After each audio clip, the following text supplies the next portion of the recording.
Radhe Radhe everyone. आज की video में हम जानेंगे कि ऋषि पंचमी का व्रत कैसे किया जाता है, यह व्रत क्यों किया जाता है, व्रत में पूजा हम कैसे करेंगे, क्या खाना है और क्या नहीं खाना है, यानी ऋषि पंचमी के व्रत से संबंधित सारी जानकारी आपको आज की वीडियो में मिलेगी। तो वीडियो को आप अंत तक ज़रूर देखें।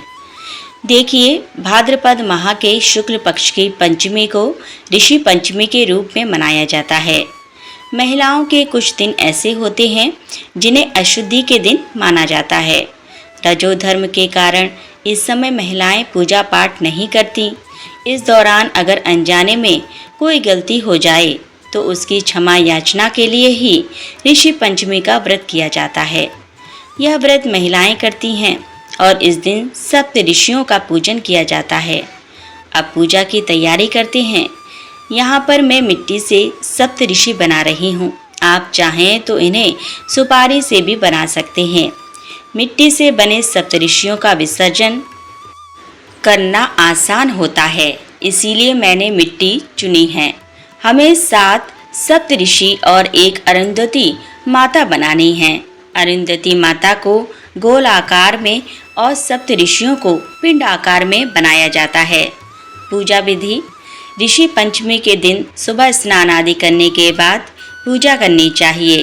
पूजा के लिए आप चाहें तो जमीन साफ करके हल्दी से चौक बना लें। पटरे पर स्वास्तिक बनाकर पूजा करें या किसी थाली का उपयोग करें। मैंने यहाँ थाली ली है। थाली में हल्दी से स्वास्तिक बनाकर एक केले का पत्ता रखा है।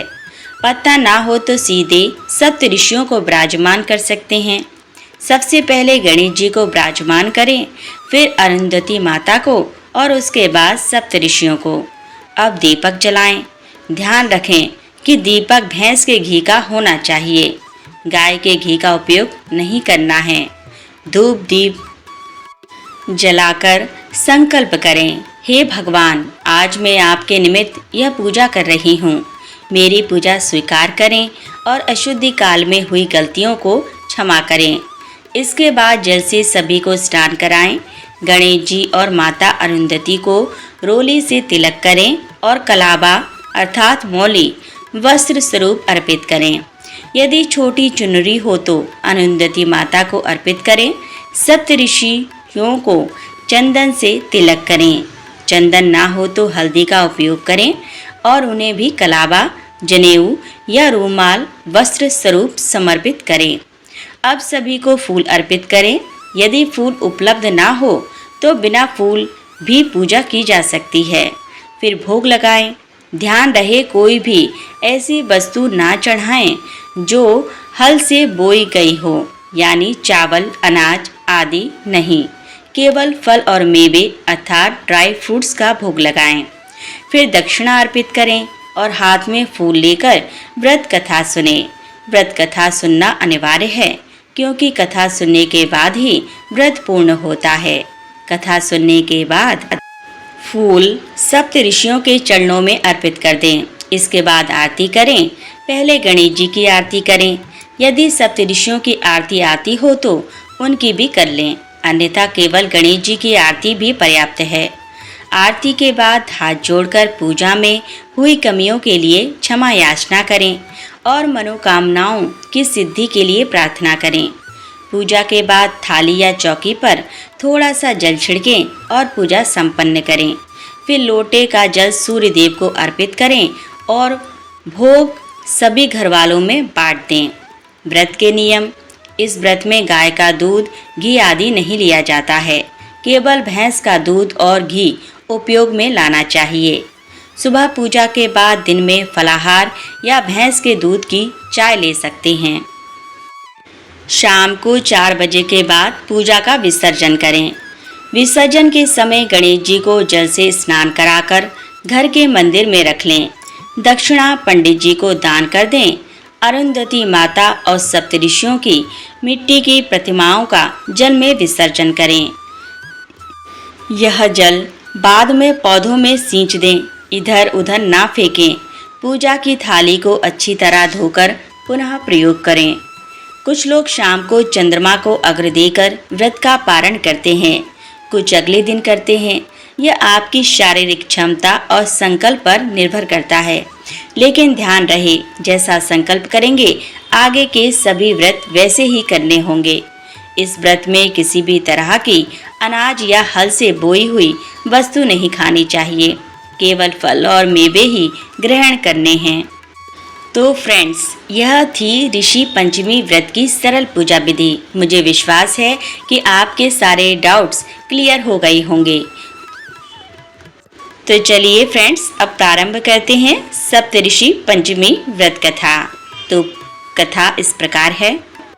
ऋषि पंचमी के दिन दो प्रमुख कथाएं जरूर सुनी जाती हैं, जिसमें से पहली पौराणिक कथा के अनुसार विदर्भ देश में उत्तक नामक एक सदाचारी ब्राह्मण रहा करता था। उसकी पत्नी बड़ी पतिव्रता थी, जिसका नाम सुशीला था। उस ब्राह्मण के एक पुत्र और एक पुत्री थी। विवाह योग्य होने पर उसने समान कुशील वर के साथ अपनी कन्या का विवाह कर दिया, परंतु देवयोग से कुछ ही दिनों के बाद वह कन्या विधवा हो गई। दुखी ब्राह्मण दंपति अपनी कन्या सहित गंगा जी के तट पर कुटिया बनाकर रहने लगे। एक दिन वह ब्राह्मण कन्या सो रही थी कि उसका शरीर कीड़ों से भर गया। कन्या ने सारी बात अपनी माँ से कही। माँ ने अपने पति से सब कुछ कहते हुए पूछा, हे प्राणनाथ, मेरी साध्वी कन्या की यह गति होने का क्या कारण है? तब ब्राह्मण ने समाधि द्वारा इस घटना का पता लगाकर बताया कि पूर्व जन्म में भी हमारी यह कन्या एक ब्राह्मणी थी। इसने रजस्वला होते ही बर्तन छू दिए थे। इस जन्म में भी इसने लोगों की देखा देखी ऋषि पंचमी का व्रत नहीं किया, इसीलिए इसके शरीर में कीड़े पड़ गए हैं।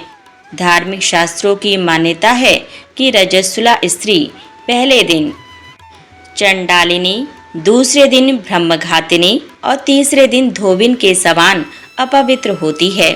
वह चौथे दिन स्नान करके ही शुद्ध होती है। यदि यह शुद्ध मन से अब भी ऋषि पंचमी का व्रत करे तो इसके सारे दुख दूर हो जाएंगे और अगले जन्म में अटल सौभाग्य भी प्राप्त करेगी। पिता की आज्ञा से पुत्री ने विधि पूर्वक ऋषि पंचमी का व्रत और पूजन किया, जिसके प्रभाव से वह सारे दुखों से मुक्त हो गई। अपने अगले जन्म में उसे अटल सौभाग्य सहित अक्षय सुखों का भोग भी मिला। अब सुनिए दूसरी पौराणिक कथा। सतयुग में विदर्भ नगरी में शेनजित नामक एक राजा हुए। वह ऋषियों के समान थे। उन्हीं के राज्य में एक किसान रहता था, जिसका नाम सुमित्र था। उसकी पत्नी जयश्री अत्यंत पतिव्रता थी। एक समय वर्षा ऋतु में जब उसकी पत्नी खेती के कामों में लगी हुई थी तो वह रजस्वला हो गई। उसको रजस्वला होने का पता लग गया था, फिर भी वह घर के कामों में लगी रही। कुछ समय के बाद वह दोनों पति पत्नी अपनी अपनी आयु भोग कर मृत्यु को प्राप्त हुए। जयश्री अपने अगले जन्म में कुतिया बनी और सुमित्रा को रजस्वला स्त्री के संपर्क में आने के कारण और उसके हाथों का बना भोजन करने के कारण बैल की योनि मिली, क्योंकि ऋषि दोष के अलावा इन दोनों का कोई भी अपराध नहीं था। इस कारण इन दोनों को अपने पूर्व जन्म का समस्त विवरण याद रहा। वे दोनों कुतिया और बैल के रूप में उसी नगर में अपने बेटे सुचित्र के यहाँ रहने लगे। धर्मात्मा सुचित्र अपने अतिथियों का पूर्ण सत्कार किया करता था। अपने पिता के श्राद्ध के दिन उसने अपने घर ब्राह्मणों को भोजन करने के लिए तरह तरह के भोजन बनवाए। जब उसकी पत्नी किसी काम के लिए रसोई घर से बाहर गई हुई थी तो एक सांप ने रसोई की खीर के बर्तन में विष उगल दिया। कुतिया के रूप में सुचित्र की माँ दूर से यह सब देख रही थी। पुत्र की बहू के आने पर उसने अपने पुत्र को ब्रह्म हत्या के पाप से बचाने के लिए खीर से भरे उस बर्तन में मुंह डाल दिया। सुचित की पत्नी चंद्रवती ने जब कुतिया का ऐसा करना ना देखा गया तो उसने चूल्हे में से जलती लकड़ी निकालकर कुतिया को दे मारा। बेचारी कुतिया मार खाकर इधर उधर भागने लगी। चौके में जो झूठन आदि बची रहती थी वह सब सुचित्र की बहू अक्सर उस कुतिया को डाल देती थी। लेकिन उस दिन क्रोध के कारण उसने वह भी बाहर फिकवा दी। सब खाने का सामान और खीर फिकवाकर उसने बर्तन साफ करके दोबारा खाना बनाकर ब्राह्मणों को भोजन करवाया। रात के समय भूख से व्याकुल होकर वह कुतिया बैल के रूप में रह रहे अपने पूर्व पति के पास जाकर बोली, हे स्वामी, आज तो मैं भूख से मरी जा रही हूँ। वैसे तो मेरा पुत्र मुझे रोज ही खाने को देता है, लेकिन आज तो मुझे कुछ नहीं मिला। सांप के विष वाले खीर के बर्तन को अनेक ब्रह्म हत्या के भय से छूकर उनके ना खाने योग्य मैंने कर दिया था। इसी कारण उसकी बहू ने आज मुझे बहुत मारा, खाने को कुछ भी नहीं दिया। तब वह बैल भी कहने लगा, हे भद्रे, तेरे पापों के कारण तो आज मैं भी इस योनि में आ पड़ा हूँ और आज बोझा ढोते ढोते मेरी कमर भी टूट गई है। आज तो मैं भी दिन भर हल में ही जुटा रहा। मेरे बेटे ने आज मुझे भोजन भी नहीं दिया और मुझे मारा भी बहुत। मुझे इस प्रकार कष्ट देकर उसने इस श्राद्ध को तो निष्फल कर दिया। अपने माता पिता की इन बातों को सुचित सुन रहा था। उसने उसी समय दोनों को भरपेट भोजन कराया। फिर उनके दुख से दुखी होकर वह वन की ओर चला गया। वन में जाकर ऋषियों से पूछा कि मेरे माता पिता किन कर्मों के कारण इस नीच योनि को प्राप्त हुए हैं और अब किस प्रकार से उन्हें इस योनि से मुक्ति मिल सकती है। तब ऋषि कहने लगे कि तुम अपने माता पिता की मुक्ति के लिए अपनी पत्नी सहित ऋषि पंचमी का व्रत करो और उसका फल अपने माता पिता को दान में दे दो। भाद्रपद महीने के शुक्ल पक्ष की पंचमी को मुंह शुद्ध करके स्नान करके मध्याह्न में नदी के पवित्र जल में स्नान करना। नए साफ स्वच्छ वस्त्र पहनकर अरुंधति सहित सप्त ऋषियों का पूजन करना। इतना सुनकर सुचित्र अपने घर वापस लौट आया और अपनी पत्नी सहित विधि विधान से पूजन और व्रत किया। उसके पुण्य से माता पिता दोनों पशु योनियों से मुक्त हो गए। इसीलिए जो भी महिला श्रद्धा पूर्वक ऋषि पंचमी का व्रत करती है वह समस्त सांसारिक सुखों को भोगकर वैकुंठ लोक को जाती है और उसे किसी प्रकार के अशुद्धि का दोष भी नहीं लगता। अब सुनिए महर्षि वशिष्ठ जी की पत्नी माता अरुंधति की कथा, क्योंकि आज ऋषि पंचमी के शुभ अवसर पर सप्त ऋषियों के साथ ही माता अरुंधति की पूजा भी करनी चाहिए और कथा का श्रवण भी करना चाहिए। कथा के अनुसार ब्रह्मा जी के दाहिने अंग से स्वयंभू मनु उत्पन्न हुए और उनके वाम भाग से शतरूपा, इन दोनों से मनुष्य की उत्पत्ति हुई। दोनों में से 2 प्रियव्रत और उत्तानपाद और 3 पुत्रियां जिनके नाम आकुति, देवहूति और प्रसूति हुई। आकुति रुचि प्रजापति और प्रसूति दक्ष प्रजापति से व्याई गई। देवभूति का विवाह महर्षि कदम से हुआ और इन दोनों की 10 संतानें हुईं। इन 10 संतानों में से अरुंधति एक थी। एक पुत्र था जिसका नाम था कपिल और 9 पुत्रियां थीं जिनका नाम कला, अनसुईया, श्रद्धा, हबरभू, गति, क्रिया, ख्याति, अरुंधति और शांति था। माता अरुंधति माता अनसुईया की ही छोटी बहन थी और अपनी बहन की तरह महान सती थी। अनसुईया जी का विवाह तो महर्षि अत्रि के साथ हुआ और महर्षि वशिष्ठ से विवाह करने के लिए माता अरुंधति को घोर तप करना पड़ा था और उस तप करने की प्रेरणा भी इन्हें महर्षि वशिष्ठ से ही मिली। वास्तव में अरुंधति जी पूर्व जन्म में स्वयं ब्रह्मदेव की कन्या संध्या थी।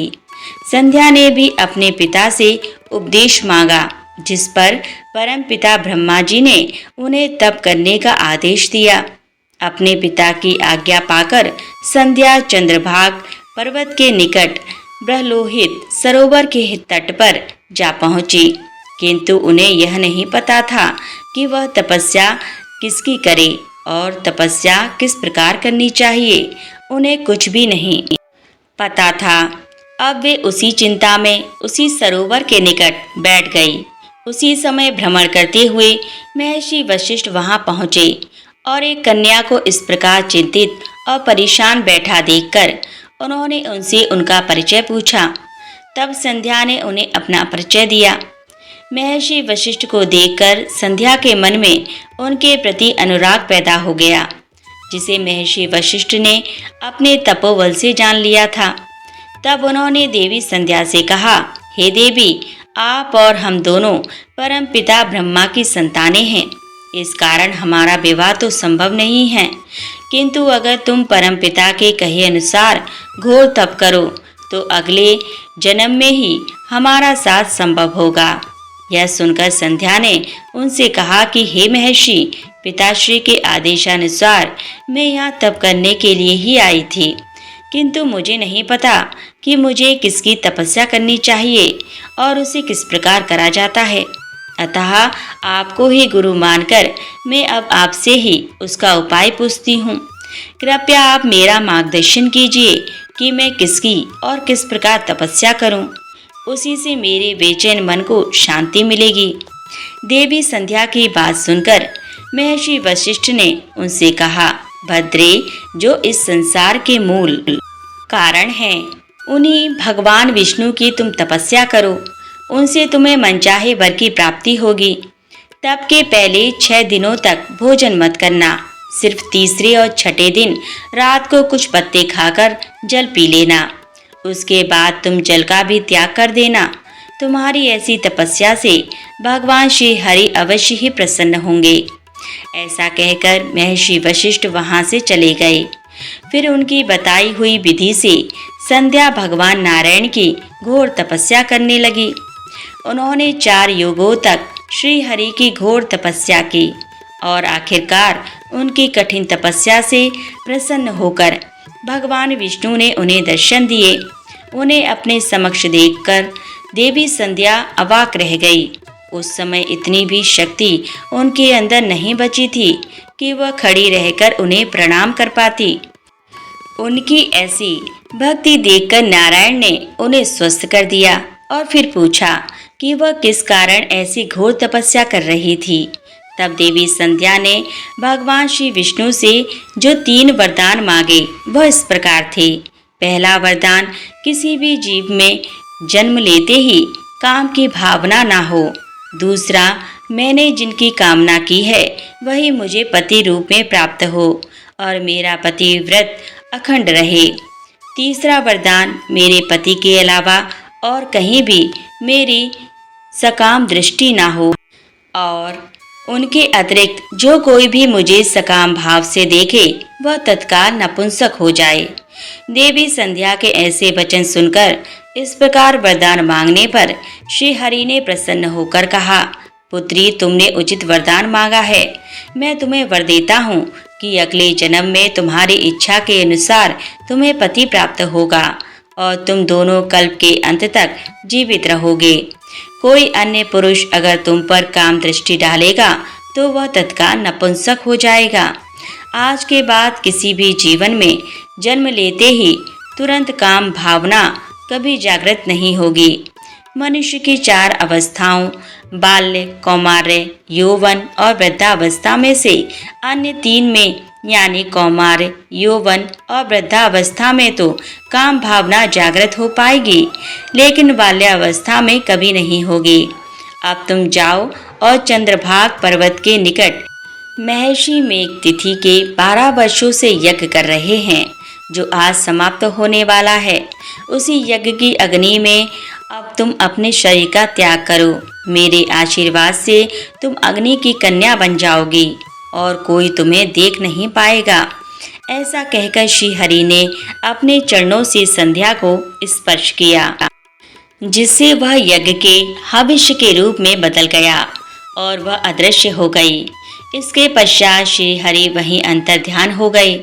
भगवान विष्णु की कृपा से अदृश्य होकर देवी संध्या महर्षि मेघ तिथि के यज्ञ में गई और वहां महर्षि वशिष्ठ को पति रूप में पाने की कामना लेकर उन्होंने यज्ञ कुंड में अपना शरीर समर्पित कर दिया।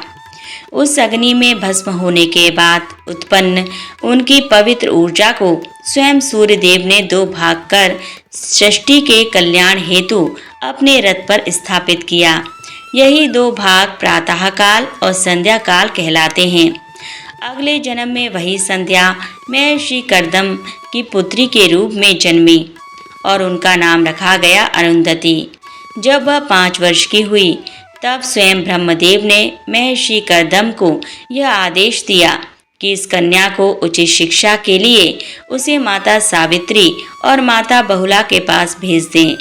फिर आज्ञानुसार महर्षि कर्दम सावित्री और बहुला से मिले और उन्हें अपनी कन्या सौंप दी। उन दोनों को देख रेख में देवी अरुंधति ने 16 वर्ष में प्रवेश किया और उन्हीं के समान सर्वगुण संपन्न बन गई। फिर एक दिन की बात है, वो मानस पर्वत पर भ्रमण कर रही थी, जहां उन्होंने महर्षि वशिष्ठ को देखा।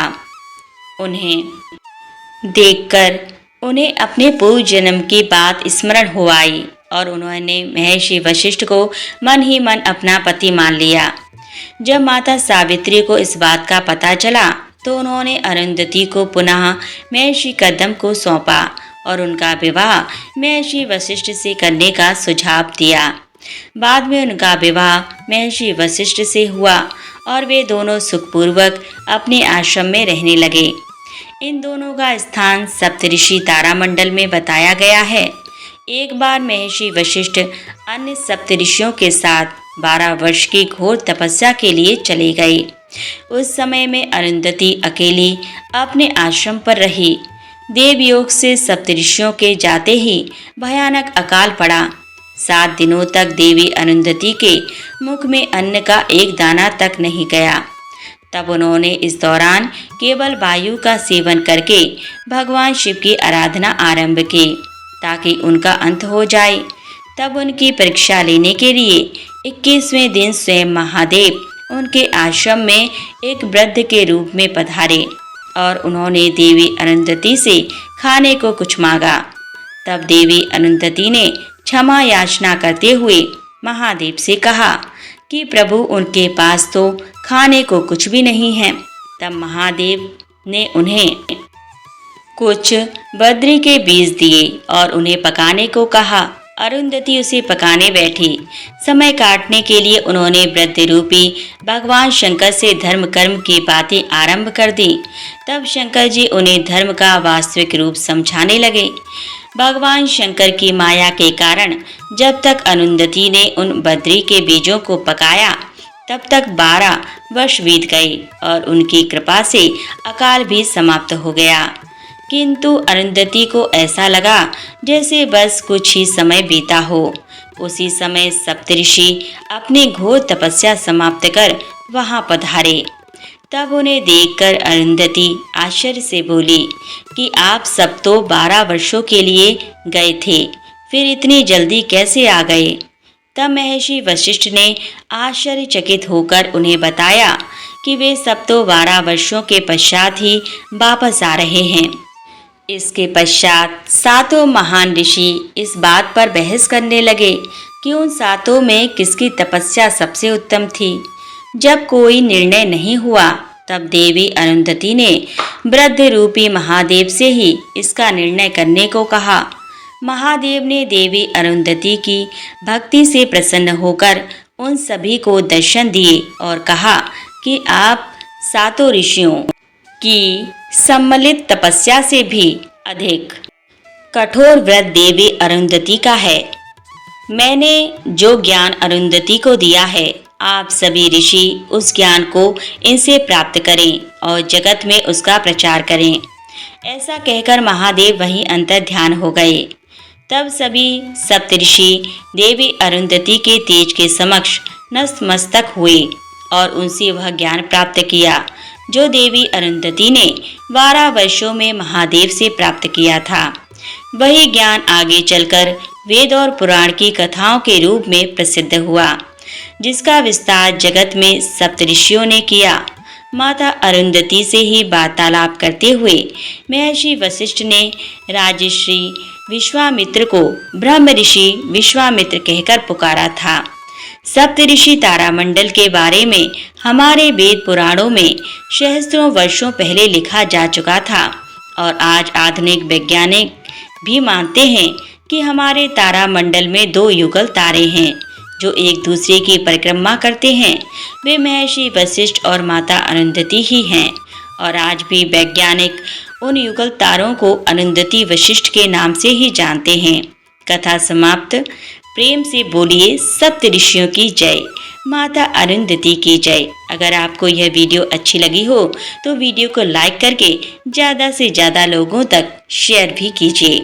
अगर आप हमारे चैनल पर नए आए हैं और इसी प्रकार की यदि आप वीडियो सुनना चाहते हैं आगे भी, तो हमारे चैनल को सब्सक्राइब करना बिल्कुल भी ना भूलें। पूरा वीडियो वॉच करने के लिए धन्यवाद। जय जय माता अरुंधति की, जय हो सप्तऋषियों की। हर हर महादेव।